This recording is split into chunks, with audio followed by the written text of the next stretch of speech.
ராசா அவர்கள் ஒரு ஆடியோ வெளியிட்டிருக்கார். அதில் ஒரு கருத்தை சொல்றார். திரு கருணாநிதி அவர்கள் உடல்நிலை சரியில்லாத போது வீட்டு சிறையில் வைத்ததாக ஒரு சொல்றார். பட்டியலின மக்களை பாகுபாடு பார்க்கறதா சொல்றார். அப்புறம் கலைஞர் தொலைக்காட்சிக்கு பணம் கைமாறியதாக அதில் வர செய்தி, அது அவர் மீது தகுந்த நடவடிக்கை எடுக்கிறது விட்டு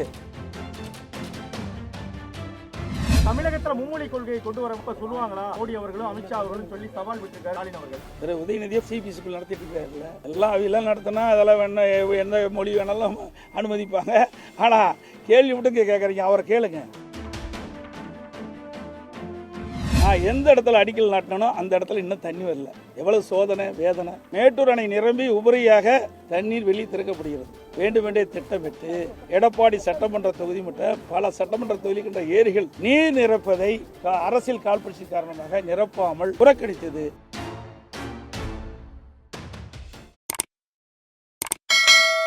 அனைத்து ஊடக நண்பர்களுக்கும் பத்திரிகை நண்பர்களுக்கும் வணக்கம்.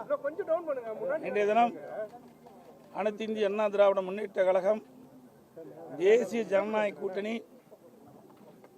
கூட்டணியில் அங்கம் வைக்கின்ற அதிமுக கட்சியினுடைய சார்பாக எடப்பாடி சட்டமன்ற தொகுதியிலே போட்டியிடுவதற்கு நான் இன்று வேட்புமனு தாக்கல் செய்துள்ளேன். பல்வேறு தொகுதிகளில் தேர்தல் பிரச்சாரம் மேற்கொண்டு இருக்கீங்க. மக்களுடைய மனநிலை எப்படி இருக்கு? பிரகாசமா இருக்குது. வெற்றி வாய்ப்பு அதிகம் உள்ளது. 234 தொகுதியில் 210 தொகுதியில் வெல்லுவோம். இதேதான் திமுகவும் 200 தொகுதிகளுக்கு மேல அவர் அவருடைய கருத்து சொல்றாங்க, எங்களுடைய கருத்து நாங்க சொல்றோம். நேற்றுக்கு பிரச்சாரத்தில் தேமுதிக விமர்சித்ததா சொல்றாங்க. 6% வாக்கு வங்கி தான் உங்களுக்கு இருக்குன்னு சொல்லி இருக்கின்ற நிலை எதுதானே? உங்க பத்திரிகையில் ஊடகத்தில் வந்த செய்தி தான் நான் சொல்றேன். என்ன குற்றச்சாட்டு சொல்றாங்கன்னு சொன்னா அதுக்கு பதில் சொல்ல தயார். கொடுக்கல, ஏமாத்திட்டீங்க. இல்லையே, நான் தெளிவுபடுத்திட்டேன். எல்லா பத்திரிகையிலும் ஊடகத்திலும் வந்திருக்குது. 2026 கொடுப்பேன்னு சொன்னேன். அவர்களுடைய மனநிலை வேறையா இருந்தது. கூட்டணி மாறிட்டாங்க. சார், திமுக கூட்டணியில பல்வேறு இடங்கள்ல விடுதலை சிறுத்தைகள் கட்சி சின்னம் கூட வரைய மாட்டேங்கிறாங்க. இன்னொன்னு அவர் பேரை கூட எழுத மாட்டேங்கிறான்னு சொல்றாங்க. அப்ப கூட்டணியில எப்படி பலம் சொல்லிட்டு இருக்காங்க? விடுதலை சிறுத்தை கட்சி தலைவர் கிட்ட கேளுங்க. பலம் சொல்லிட்டு இருக்காங்க. விடுதலை சிறுத்தை கட்சியுடைய தலைவர்கிட்ட கேளுங்க. ஏன்னா அந்த கட்சிக்கு தாங்கி பிடித்தவர் விடுதலை சிறுத்தை திருமாவளவன். அவர் தான் இந்த கேள்வி கேட்கணும். அவருக்கு கிடைத்த பரிசு அது. சார், தமிழகத்தில் மும்மொழி கொள்கையை கொண்டு வர இப்ப சொல்லுவாங்களா மோடி அவர்களும் அமித்ஷா அவர்களும் சொல்லி சவால் விட்டுருக்காரு ஸ்டாலின் அவர்கள். திரு உதயநிதியை பள்ளிக்கூடம் நடத்திட்டு இருக்காரு, ஸ்கூலு சிபிஎஸ்சி ஸ்கூல் நடத்திட்டு இருக்காருல்ல, எல்லா அவையெல்லாம் நடத்தினா அதெல்லாம் வேணா எந்த மொழி வேணாலும் அனுமதிப்பாங்க. ஆனால் கேள்வி விட்டு கேட்குறீங்க, அவரை கேளுங்க. பள்ளிக்கூடம் நடத்திட்டு இருக்காரு, இப்போ ஒரு ஸ்கூல் நடத்திட்டு இருக்காரு, இல்லை சிபிஎஸ்சி ஸ்கூல் நடத்திட்டு இருக்காரு இல்லையான்னு கேளுங்க. குடும்பத்தை சேர்ந்து நடத்திட்டு இருக்காங்க. எடப்பாடி தொகுதியில் 8வது முறையா தொடர்ந்து மாற்று வேட்புமனு தாக்கல் செஞ்சிருக்கீங்க. இந்த தொகுதியில் பல்வேறு விஷயங்கள் ஏற்கனவே உங்க ஆட்சி காலத்தில் கொண்டு வரப்பட்ட பிஎட் கல்லூரி நிறைய விஷயங்கள்லாம் முடக்கப்பட்டிருக்குது.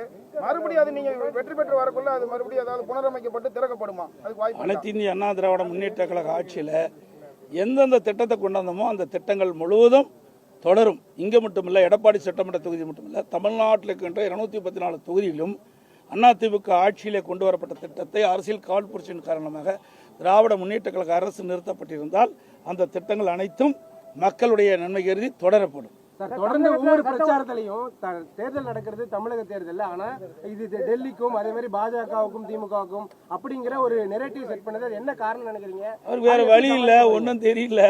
நடக்கிற தேர்தல் சட்டமன்ற தேர்தல், டெல்லியில் பார்லிமெண்ட் தேர்தலில் சட்டமன்ற தேர்தலில் தான் நடக்குது. அது முதலமைச்சருக்கு புரிஞ்சுக்கணும். புரியாத பேசினா நாங்கள் என்ன செய்யறது? இந்த கேள்வி அவரிடம் கேட்கணும். தொகுதியில் நீங்க கடந்த முறை தேர்தல் சந்திச்சு 93,000 வாக்குகள் வித்தியாசத்தை ஜெயிச்சீங்க. இப்போ தேர்தல் களம் உங்களுக்கு இந்த தொகுதியில் எப்படி இருக்கு? மக்கள் தான் நீதிபதிகள். மக்களுக்காக உழைத்துக் கொண்டிருக்கின்றேன்.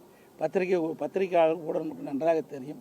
எடப்பாடி சட்டமன்ற தொகுதி ஒரு முன்மாதிரியான சட்டமன்ற தொகுதியாக இருக்கின்ற அளவிற்கு மக்கள் என்னென்ன கோரிக்கை வச்சாங்களோ பெரும்பாலான கோரிக்கைகள் நான் நிறைவேற்றியிருக்கிறேன். 1-2 விட்டு போயிருந்தால் கிடைக்கின்ற இந்த வாய்ப்பு சட்டமன்ற தேர்தலை வென்று மீண்டும் அதிமுக ஆட்சி மலரும், விடுபட்ட திட்டங்களும் நிறைவேற்றி தருவோம். இன்னும் சொல்ல போனால் 100 ஏரி திட்டம் வேண்டுமென்றே திட்டமிட்டு நான் எந்த இடத்துல அடிக்கல் நாட்டினோ அந்த இடத்துல இன்னும் தண்ணி வரல. எவ்வளவு சோதனை வேதனை. இன்றைக்கு மேட்டூர் அணை நிரம்பி உபரியாக தண்ணீர் வெளியே திறக்கப்படுகிறது. உபரியாக வெளியேறுகின்ற பொழுதுதான் நீரேற்றின் மூலமாக வறண்ட ஏரிகளுக்கு நீர் நிரப்புறோம். ஆனால் இந்த ஆட்சி வந்த பிறகு வேண்டுமென்றே திட்டமிட்டு எடப்பாடி சட்டமன்ற தொகுதி மற்றும் பல சட்டமன்ற தொகுதிக்கின்ற ஏரிகள் நீர் நிரப்பதை அரசியல் காழ்ப்புணர்ச்சி காரணமாக நிரப்பாமல் திட்டமிட்டு புறக்கணித்தது. மீண்டும் அதிமுக ஆட்சி மக்களோட துணையோடு வளரும். எடப்பாடி சட்டமன்றத்தில் இருக்கிற மக்கள் மீண்டும் எனக்கு ஒரு நல்ல வாய்ப்பை தருவார்கள் என்ற முழு நம்பிக்கை எனக்கு இருக்கிறது. நான் வெற்றி பெற்று சட்டமன்ற உறுப்பினர் ஆனவுடன் இந்த நிலுவையில் உள்ள பணிகளெல்லாம் முடித்து மக்கள் பயன்பாட்டுக்கும் விவசாயிகளுடைய நன்மைக்கும் நாங்கள் செயல்படுத்துவோம். அமித்ஷா அவங்க எல்லாம் சேர்ந்து கேம்பெயின் பண்றதுக்கு வாய்ப்பு இருக்கா சார்? இருக்குது. 15ஆம் தேதி கன்னியாகுமரியில் இருப்பதாக சொல்லியிருக்கிறாங்க.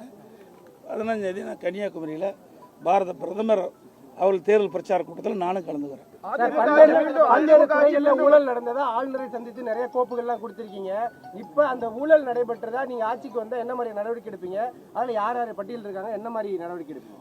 ஆளுநருக்கு கொடுக்கப்பட்ட ஊழல் பட்டியலோட அமலாக்கத்துறை ஆதாரத்தோடு இன்றைய ஆட்சியாளர் சட்ட ஒழுங்கு டிஜிபியிடம் ஒரு ஆதாரத்தோடு அறிக்கை கொடுத்திருக்கிறாங்க.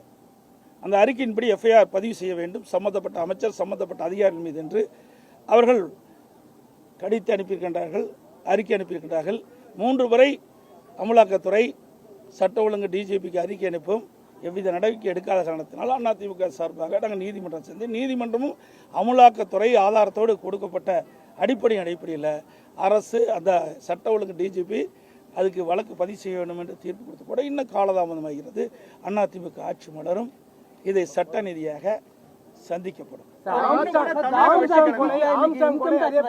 காங்கிரஸ் நிர்வாகி தலைவர்கள் கொலை, இந்த மாதிரி பல்வேறு தலைவர்கள் கொலை நடைபெற்றிருக்கு. அதற்கான நீதியெல்லாம் கிடைக்குமா? நிச்சயமாக நீதி கிடைக்கும். அனைத்து இந்திய அண்ணா திராவிட முன்னேற்ற கழகத்தை பொறுத்த வரைக்கும் சட்டத்தின் ஆட்சி நடைபெற்றுக் கொண்டிருக்கிறது. சட்டத்தை மீறி யாராக இருந்தாலும் தயவுதாட்சியின்றி நடவடிக்கை எடுக்கப்படும். அந்த அடிப்படையில் பொன்மனச்செம்மல் புரட்சித் தலைவர் காலத்திலும் சரி, இதே புரட்சித் தலைவர் அம்மா காலத்திலும் சரி, அம்மாவுக்கு பிறகு அம்மாவுடைய அரசும் சரி, சட்டத்தின் ஆட்சி தான் நடந்தது. யார் தவறு செய்தாலும் அந்த தவறு செய்கிறவர்கள் மீது சட்ட நீதியாக நடவடிக்கை எடுத்துக்கொண்டுதான் இருந்தது. மீண்டும் ஆட்சி வந்தால் எடுக்கப்படும். தொடர்ந்து விஜய் அவர்கள் எங்களுக்கும் திமுகவுக்கு தான் போட்டி அப்படின்னு சொல்றாரு. ஒரு மிகப்பெரிய கட்சியா அதிமுக இருக்கு, ஆனா தொடர்ந்து புறக்கணிக்கிறாரு. அதை எப்படி பாக்குறீங்க? புறக்கணிக்கிறாருன்னு நீங்க தான் அந்த கேள்வி மீண்டும் மீண்டும் கேட்டுட்டே இருக்கிறீங்க. ஏங்க நான் ஏற்கனவே சொல்லிட்டேன், அவருக்கு அப்படி ஒரு கருத்து தெரியும்னு சொல்றாரு. அதுக்கு நாங்க என்ன செய்யறது? அந்த கட்சி தலைவரை தான் நீங்க கேட்கணும். அதிமுக பிரதான எதிர்கட்சி, 31 ஆண்டு காலம் தமிழகத்தில் ஆட்சி புரிந்த கட்சி, பல்வேறு திட்டங்களை கொண்டு வந்து நடைமுறைப்படுத்தி மக்களிடத்தில் மிகப்பெரிய வரவேற்புள்ள கட்சி. எங்களுடைய கட்சி மக்களிடத்திலே நன்மதிப்பு பெற்றமில்ல, மீண்டும் ஆட்சிக்கு வர வேண்டும் என்று மக்கள் எதிர்பார்க்கின்ற கூட்டணி அதிமுக தலைமையில் அமைக்கப்பட்டது. அதனால் மற்றவர் தலைவர் சொல்வதற்காக எங்களுடைய கட்சி அவர் விமர்சனம் செய்வது சொல்லுவது அறியாமையின் வெளிப்பாடு.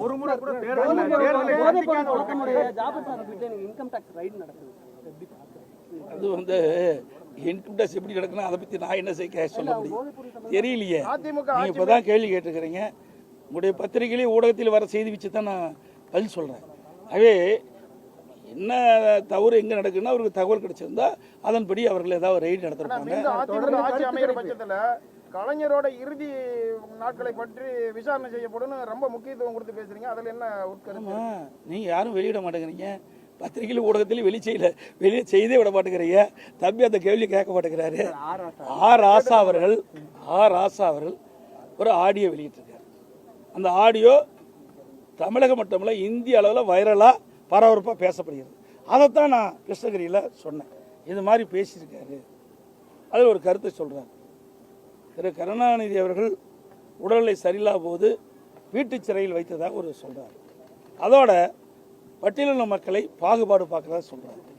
அப்புறம் கலைஞர் தொலைக்காட்சிக்கு பணம் கைமாறியதாக அதில் வர செய்திகள் நாங்களா சொல்லலை, அந்த வலைதளத்தில் வந்த செய்தியில் இணையதளத்தில் வந்த செய்தியின் அடிப்படையில் தான் நான் கருத்து சொன்னேன்.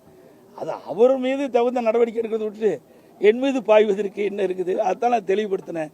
இந்த வந்த செய்தி உங்களுடைய திராவிட முன்னேற்ற கழக துணை பொதுச் செயலாளர் முன்னாள் அமைச்சர் திரு ராசா அவர்கள் பேசியதாக ஆடியோவில் வந்த செய்தி தான் நான் தெரிவிக்கிறேன்.